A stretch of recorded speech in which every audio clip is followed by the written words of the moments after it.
Hong Kong Airlines, pendant des années synonyme de voyages aériens abordables et pratiques vers et en dehors de la ville, pourrait bien devoir suspendre ses opérations après avoir du mal à payer son personnel depuis le mois dernier.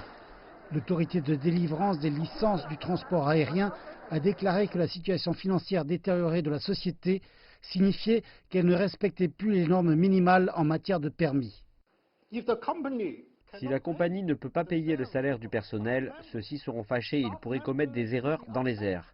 C'est une situation très ennuyeuse et préoccupante.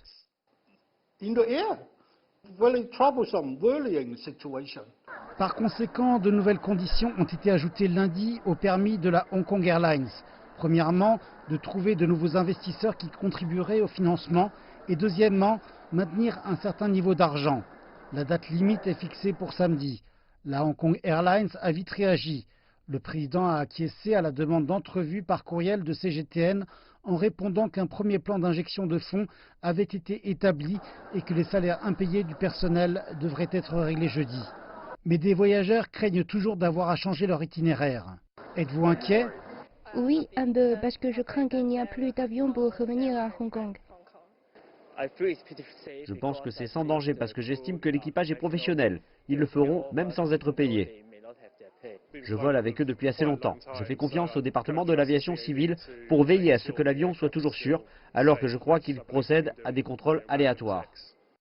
6 mois de troubles à Hong Kong ont endommagé non seulement cette compagnie aérienne, mais toute l'industrie aéronautique. La situation s'est aggravée lorsque les manifestants ont paralysé l'aéroport au mois d'août. Les données de fréquentation de l'aéroport ont continué de chuter au cours des derniers mois. Le nombre total de passagers en octobre a connu une baisse de 13% par rapport à la même période l'an dernier. Et le volume de frais manutentionnés au cours du même mois a enregistré une baisse de 5,5% durant l'exercice. L'ensemble du milieu est plutôt insatisfait de la performance globale du secteur de l'aviation. Ce qui se passe jusqu'à présent, en ce qui concerne l'impact négatif sur le secteur, est surtout lié à la politique. Et seul le gouvernement peut prendre les mesures appropriées pour régulariser la situation.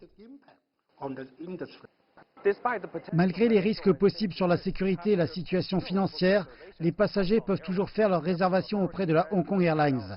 Les autorités aéroportuaires ont annoncé qu'elles prendraient les mesures qui s'imposaient pour assurer un fonctionnement normal.